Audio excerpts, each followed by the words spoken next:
I unlocked the Infestation Camo in Black Ops 7 Zombies, and today I'm going to share the tips and tricks I used to make this grind easy. We'll be covering the loadouts I used, the maps I played, the strategies I used, and the tips I used to make some of the challenges easy. If you find this video helpful, be sure to drop a like, but with that being said, I'm SniperKH and let's get into the video. Let's start with the loadouts that I used. The main components to focus on here are the field upgrades and the tactical equipment used. For the field upgrades, I switched between Frenzied Guard and either Shroud, with Healing Aura making a very brief appearance. Frenzied Guard was incredibly helpful for any challenge that required you to be close to targets, such as point-blank eliminations. For either Shroud, it proved to be useful specifically for the Bloodstone challenge for melee weapons. For my tactical equipment, I switched between Stim Shot and Stun Grenades. Stim Shots are very useful, as you will lose health very fast in higher rounds while going for the camos, and Stun Grenades will be helpful for certain challenges. As for Gobble Gums, I didn't use many for the grind, but when I did use them, I found gums like Killjoy, Power Keg, Arsenal Accelerator, and Hidden Power proved to be the best ones. As for what map I played for this grind, I exclusively played Vandern Farm, as this survival map is compact and very easy to fully set up, as all perk machines, arsenal machines, and pack-punch machines are in one area. Now that we've gotten that out of the way, let's discuss how you can make each challenge easier. Let's start with the military camos, which are the first set of camos you'll need to complete for this journey. For all bullet weapons, namely the assault rifles, SMGs, LMGs, marksman rifles, sniper rifles, and pistols, you'll need to get 1000 critical kills per weapon. When it comes down to the strategy I used to get my headshots, I'd buy Deadshot Daiquiri and Double Tap as my first two perks, since these two perks will increase your damage and rate of fire, and chose to hoard the zombies up in the middle area between the cars and the saw trap. The reason for this is because the head level for the zombies will stay at the same elevation, making it easy to line up multiple headshots. Once you've rounded up the horde, aim for their head and it'll make for some easy headshots. Thanks to the increase of damage from Deadshot Daiquiri and Double Tap, alongside the damage increase from the 3 Pack-a-Punch tiers and rarity upgrades, you'll be able to get your headshots fast, so fast that I was able to complete all 1000 headshots each weapon needed in their own individual match, which is something you can't really say for Black Ops 6. For the shotguns, you'll need to get 1000 point-blank kills. This challenge might seem a little daunting, especially since zombies grow far more aggressive in the later rounds, but the choice of playing Vandern Farm over Ashes of the Damned is going to prove useful here.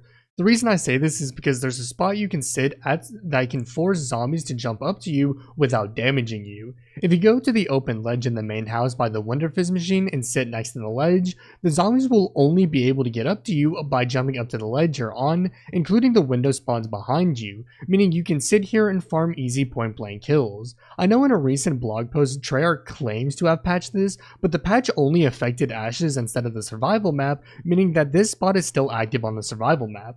That being said, if Treyarch patches this, my best suggestion is to have Stim Shots and Frenzied Guard equipped, and to dip in, get a couple kills, then back out to regenerate your health. For your rocket launchers and melee weapons, you'll need to get 1000 kills with them, which isn't too bad. The launchers will prove to be the more challenging of the two surprisingly, because the launchers are not that great. For the arrow, this launcher is pretty strong unupgraded, but once you pack-a-punch it, it turns into a mortar rocket launcher, which could be sort of disorienting to use. My piece of advice for this weapon is to round up the zombies, let them run up to you, then look at the ground and fire the rocket at the ground. This will cause the rocket to hit the zombies in front of you instead of flying over them, allowing you to hit more zombies. For the ARC M1, this weapon was by far the most challenging weapon to complete, as it does not function the way you would expect a rocket launcher to function.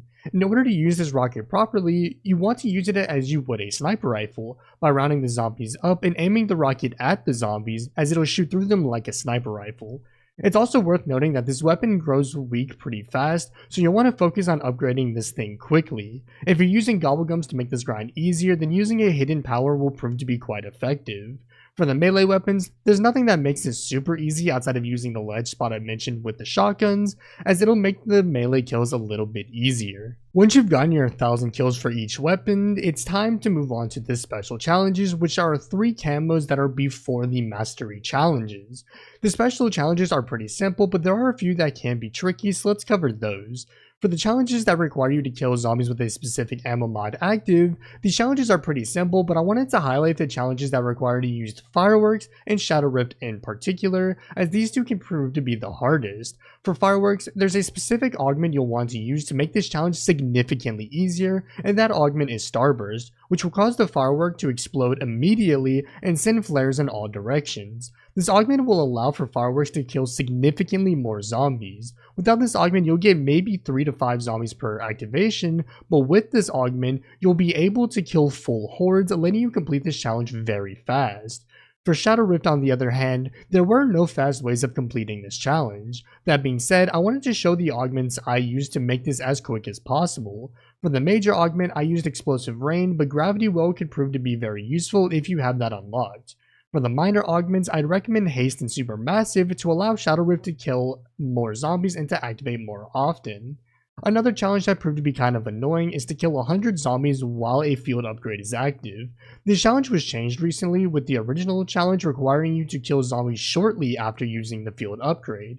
For this challenge, I'd recommend using Frenzied Guard, as it's a field upgrade that won't damage zombies, meaning you won't be competing for kills. For the melee weapons, I'd recommend having Fireworks equipped, as any kill Fireworks gets will count as a kill for your melee weapon, making this challenge fly by.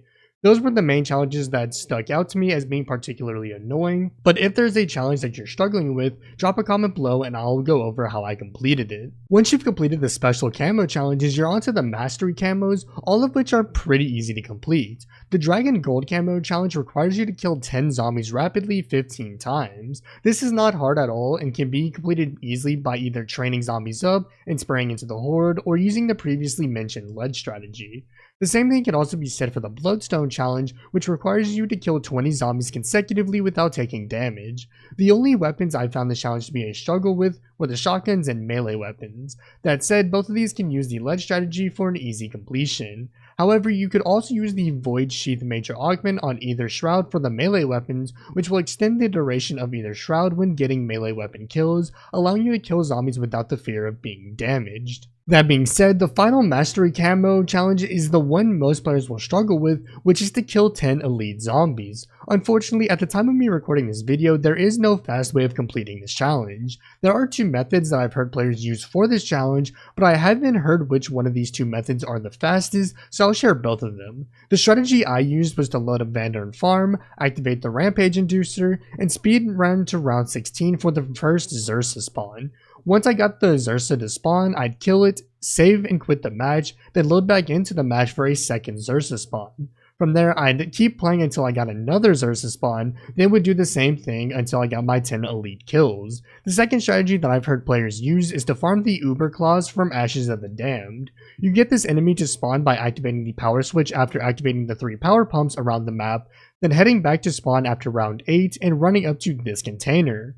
From there, defeat the Claw's mech, and once the Claw's core spawns, you can save and quit, as the mech is counted as the elite kill and not the core.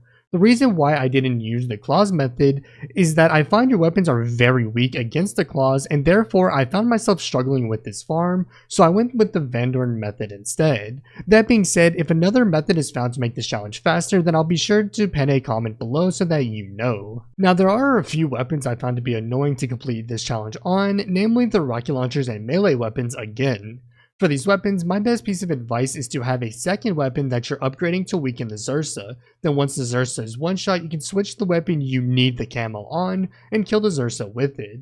Some of the best weapons to use for this are the M34 Nova line and the Shadow SK, as they will melt the Xursa fast, letting you get the final blow with the other weapon easier. Overall, this camo grind proved to be much faster and easier than Black Ops 6's camo grind, but there are a few areas that can be a hiccup for you and your grind that I hope this guide made smoother. If you found this guide useful, then consider dropping a like and subscribing to the channel for more Black Ops 7 Zombies content dropping shortly. Be sure to drop a comment below letting me know what other content you'd like to see me cover, and I'll be sure to do so. Otherwise, be sure to follow my other social media platforms linked below. That being said, I'm SniperKH, and I'm out.